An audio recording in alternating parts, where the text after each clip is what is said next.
some, something.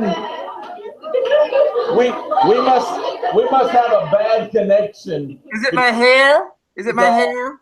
Your hair is messed up. Oh, okay. Let me fix it. Yes. Okay. Yeah.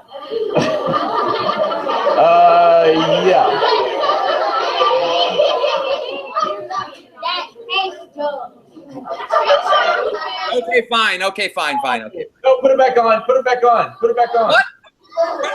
No, I'm just kidding. No. Is that the same mask? It's my face. Which one is even prettier? The real?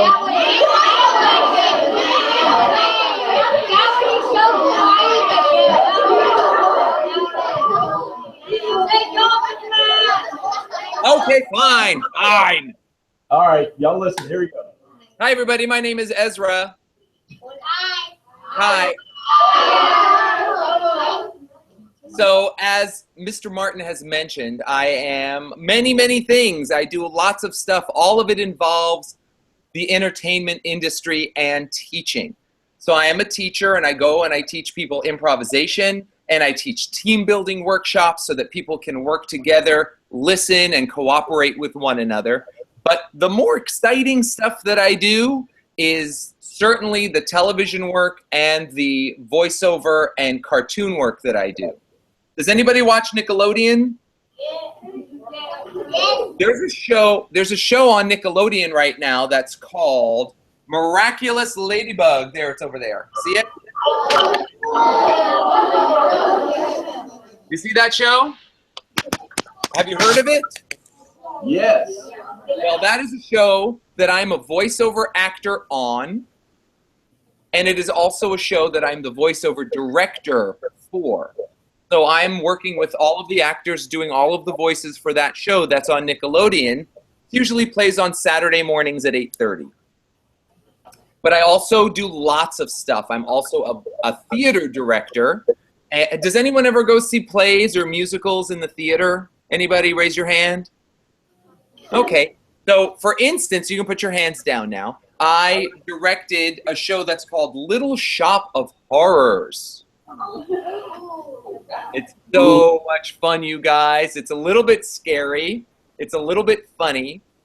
And it's a great musical, and we're playing it to sell out audiences. It's a really big success here in California. And I also do YouTube stuff. Does anybody watch YouTube stuff? Oh, yeah. Yeah? So I put some of my videos on YouTube, which are the behind the scenes videos that are from shows like Austin and Ally, Liv and Maddie, Wizards of Waverly Place, shows like that, Sunny with a Chance. So you'll be able to go online onto YouTube with your parents' permission, and Mr. Martin will be able to show you what those YouTube channels are so that you could watch some of my behind the scenes videos. But I also have a YouTube comedy channel with my nephew, because he and I are both actors and we're both comedians. So we both said, let's do a YouTube channel where we're going to be really funny together. So we posted that stuff up as well, and I gave that information to Mr. Martin, so if you guys wanted to watch that as well. But I also do podcasts. Do you guys know what a podcast is? Now, I don't know if you know this, but there are lots of different kinds of podcasts. Some of them are just a person talking about their point of view. Some of them are educational and telling you about history and science. Some of them are completely silly, comedic, and others are almost like straight fiction. And I do a podcast that is all about superheroes.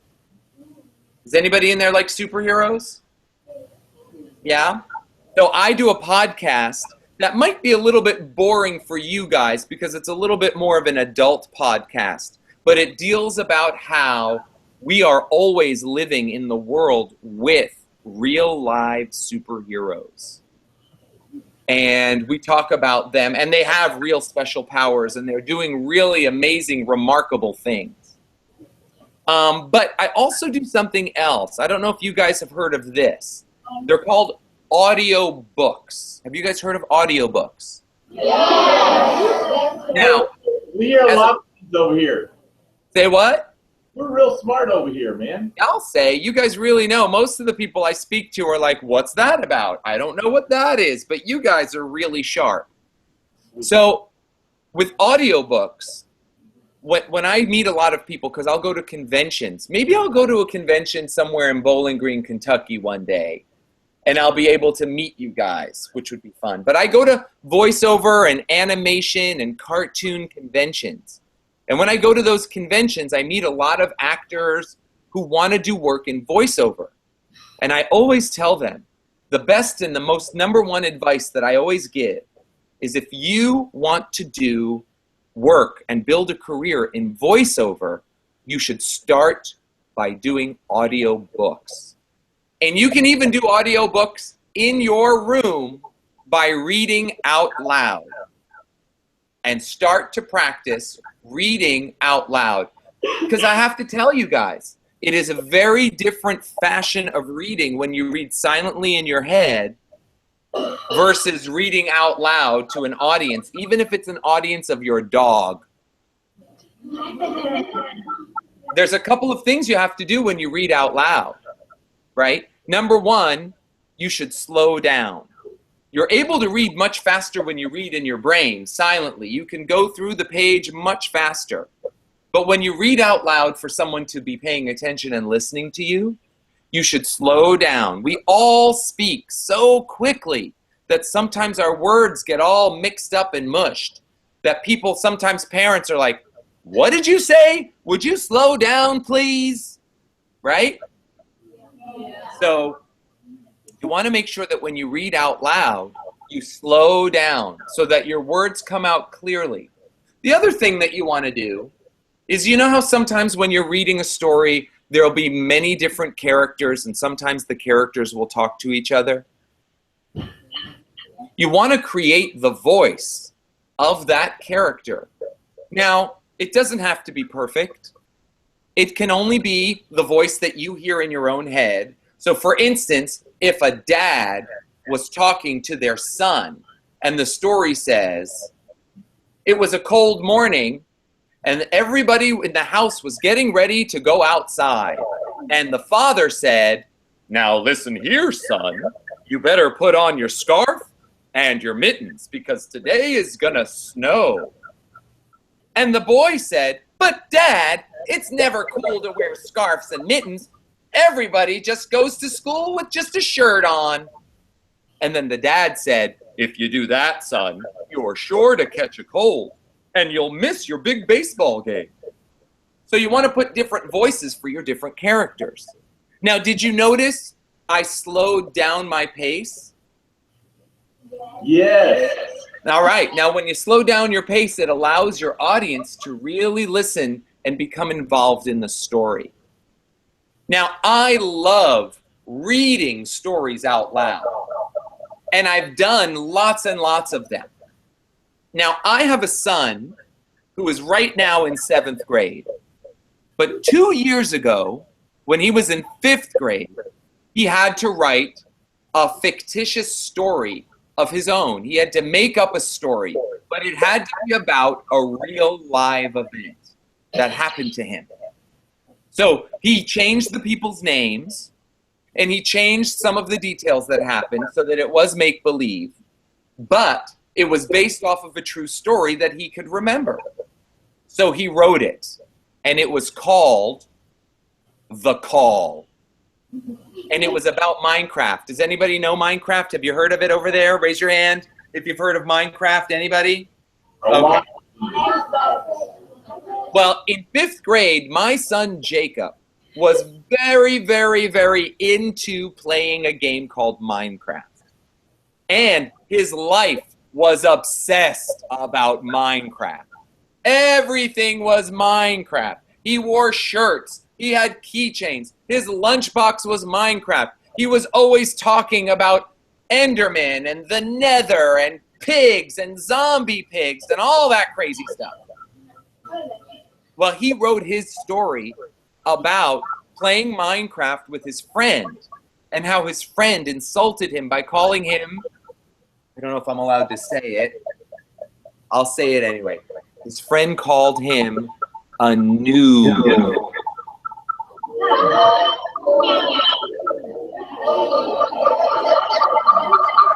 And it totally hurt his feelings. It hurt his feelings so much that he actually cried about it. And I want you to know I'm very proud of myself for being able to write about his emotions. And he wrote this story about how his friend hurt his feelings. And guess what?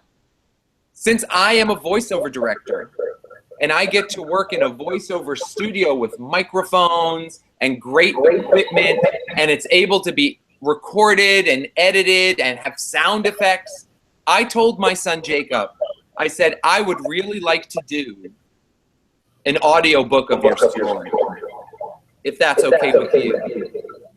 And he said, well, I don't know, Dad. I mean, some of my friends might get to hear it, and I might be embarrassed. I said, well, okay. How about I just record it special for you? And if you like it, then we can share it with some people. And he said, all right. So I recorded it. And when he heard it, he said, you know what? I want to do some rewrites. I want to go ahead and change the draft a little bit. So he did some rewrites, and then I re-recorded it. And then I had a friend put special effects and music and sound effects, and he edited it all up. And if you like, I can see if I can find it and send it to Mr. Martin, and maybe he can share it with your class. Even the teachers are excited. What's that? Even the teachers are excited to get it. Well, I don't blame them. It's really exciting. Now, I'm going to tell you something that was a much bigger lesson for me than I ever could have imagined. See, my son, Jacob, he has a really hard time with spelling and with sitting down and writing his thoughts on paper. It actually is a lot of work for him to write things down. Does anybody else ever have that experience? Have you ever felt that way? Raise your hand, where writing can be a bit of a challenge. Yeah? So, all right, put your hands down. That's great. He shared with me a story just last week where he said, and now he's in 7th grade, guys. He's in 7th grade. And he said, Dad, I feel really bad because everybody else in my class can write 3 or 4 pages with no problem, and I have a really hard time writing 2 paragraphs. And it really bothers me that I can't write so quickly. And I said, well, if you want to get better at writing, Jacob, the number one thing that you need to do is practice writing. Because let's say you want to be a better basketball player. You just don't all of a sudden become a better basketball player. You have to practice. And that means sit down and write for 10 minutes. And he was like, okay, yeah, okay. But when he was in 5th grade and writing was even harder for him, guys, when I recorded his audiobook and played it back for him, you want to know what he wanted to do next? He wanted to write another story right away so that I could do another audiobook so he could hear his story out loud. And we've done about 4 of them so far because he got so excited that when he writes something, that an actor would be able to interpret and act his story for him. Now, I don't know if your teachers are into that kind of thing, and you don't need special fancy equipment like I have in my studio, because you can always record on your phones or your parents' phones. You can always record on your computer because they have a microphone there. So, if you're going to record your stories, number 1, make sure you practice it before you hit record so there aren't any mistakes. Number 2, slow down. My son Jacob, he likes to read quickly, and he's not very, very good at it. So he'll read 3 or 4 words very fast, and then he'll always stop and go, and I'll say, all right, Jacob, start the sentence again and slow down. so your brain has time to catch up. So he'll be able to slow down and read the full sentence without having to stop and go,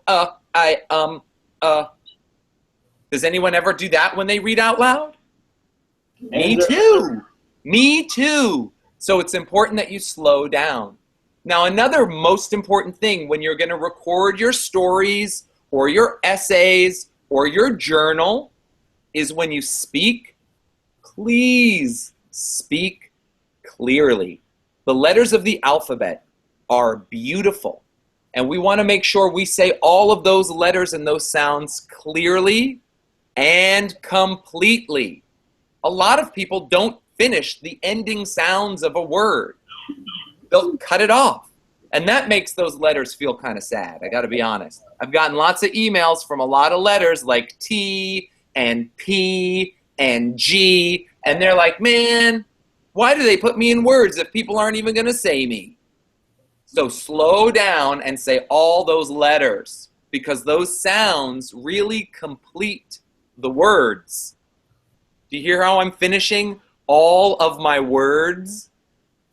You need to do that too when you do audiobooks, or when you record your essays, or when you do book reviews. So when you record yourself, slow down, rehearse, and pronounce your words clearly.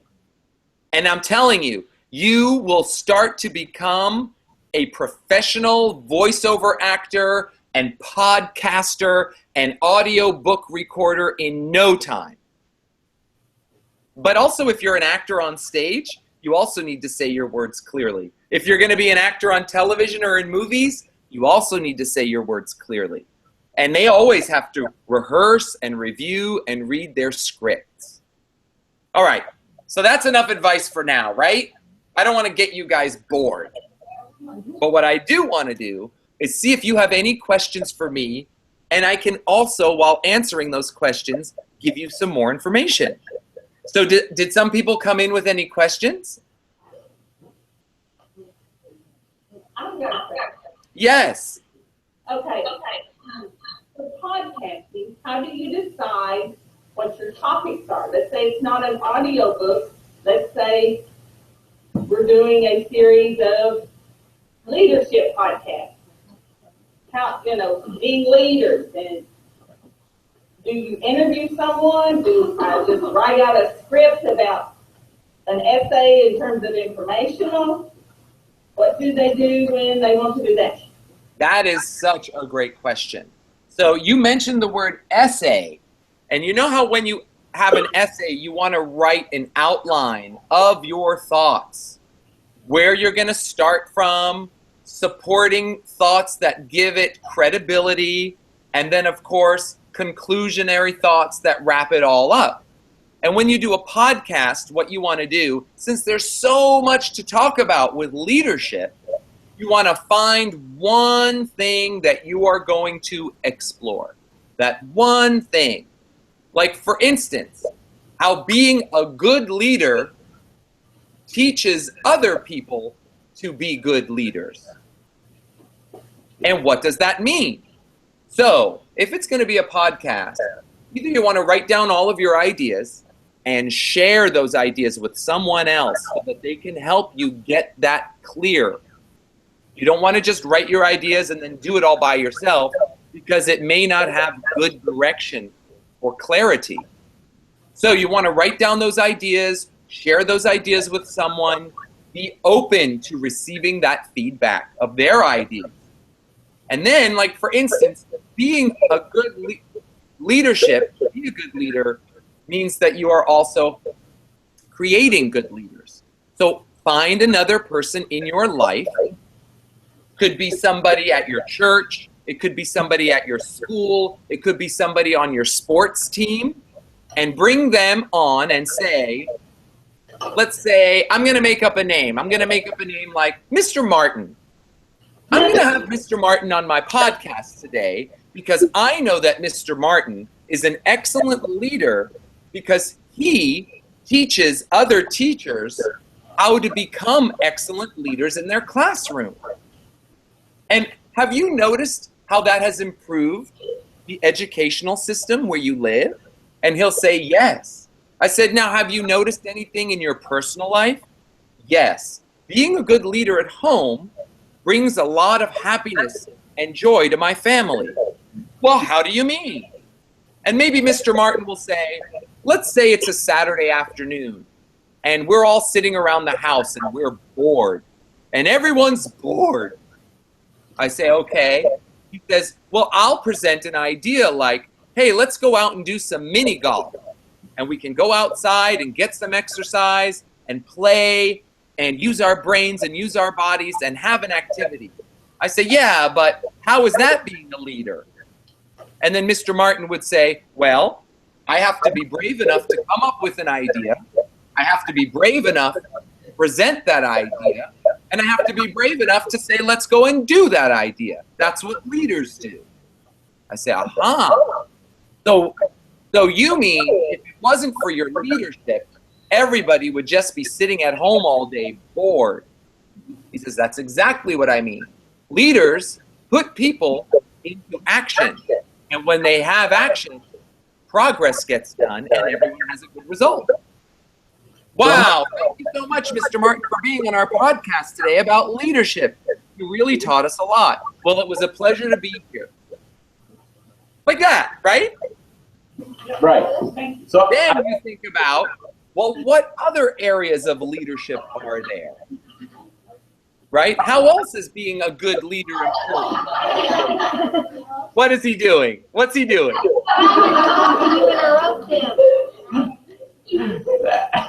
Were you speaking? Was Mr. Martin speaking? I was trying to talk, but it was kind of funny because every time I said something, you continued. I thought you were finished with your story.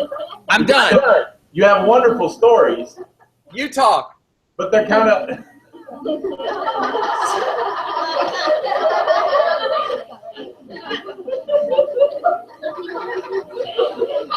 We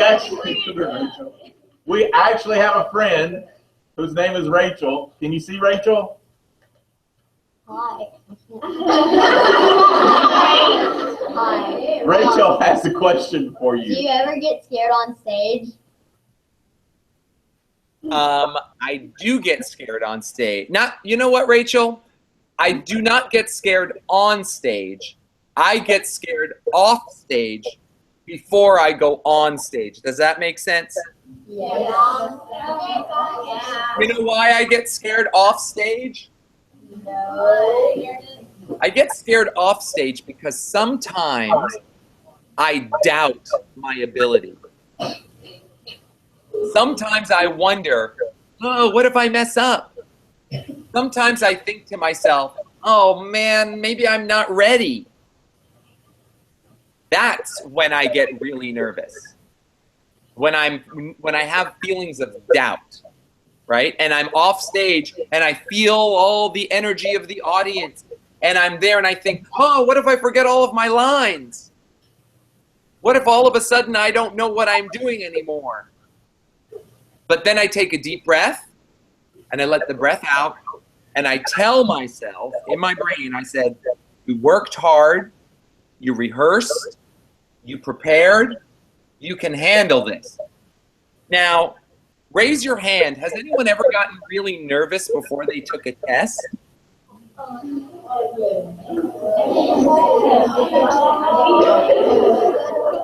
put your hand down. Put your hand down.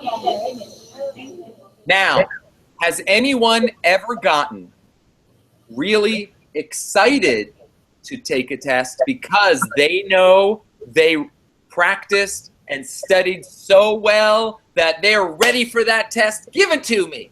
Anybody ever take that experience? Excited to take a test? Several hands, but not as many. Yes. Well, I always tell my kids that and they get nervous, fine, 2 minutes, fine. That if they prepare, if they study and they prepare, they won't be nervous about taking a test. They're going to be excited to take the test because everything they see on that test will be exactly what they studied. And they'll know everything about it, and there's no reason to be nervous. And that is the feeling I tell them when I'm about to go on stage to perform. Another question? Well, we need to wrap it up, Ezra. I do want to tell you thank you so much in front of the kids. While you're still listening, I'm pretty sure you've enjoyed talking with Ezra. Ezra's, he is immensely talented. He understands his craft. He understands his business. But one thing that I want you to get to know from Ezra, that he's even a better person. And he uses his gifts and his skills to make other people better. And that's the thing that I most loved about him. Very quickly, can you tell them about your friend John in 30 seconds or less, and how you treat him? Sure. So when I would drive my children to school every morning, on our community school, I would pass through a neighborhood that wasn't really nice at all. It was very sort of, a lot of poor people lived in that neighborhood. They still do.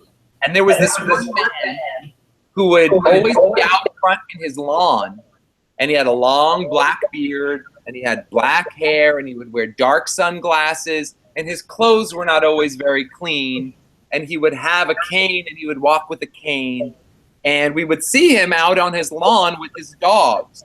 And when we would drive by, we would honk and we would wave, and he would wave back, and he had such a great, bright spirit. He was so happy to say hi to him as driving. Well, one day, I decided to stop the car and roll down my window and say, "Good morning." And he said, "Good morning." And we thought he was just a delightful human being. And then the next day we stopped and we brought him a little present and we started to take pictures with him. And every day on the way to school, it was our routine to say hi to our friend John. And we would take little selfies together, and then he would give us little presents and we would give him little presents. And of course we were concerned about his health, and he was concerned about the kids and going to school. And we really became lovely friends with one another, where every school day we would honk and say hi to each other. And if we didn't say hi to each other, then the kids were like, "Where's John? Is he all right?"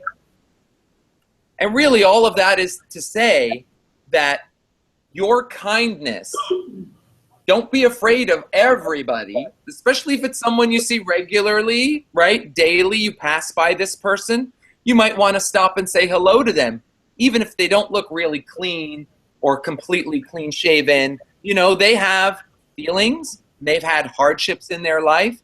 And for you to send a little sunshine to them might brighten their day, but you'll be very surprised on how much they can brighten your day and make you feel good about who you are. So that's a quick little story about my friend John, who we love so much and we still see. Well, Ezra, we thank you so much. I love you, man, and I love you too. With you, and if I can do a talk to like some of your Hollywood actor friends, just hit me up, and I'll be glad to give them all the advice I can about technology leadership. Sounds good. I will send you, Mr. Martin, I will send you the audio file of The Call. I am reading it. It's written by my son, Jacob. And also, we'll check out your channel, Ezra. Oh, yeah, that's super fun. Okay. Especially check out Miraculous Tales of Ladybug and Cat Noir on Nickelodeon. There it is. So how many of you watch that show? Me. So now you know someone involved with that. How cool is that? Thanks, Ezra. All right, bye, you guys. Have a great day. Keep learning.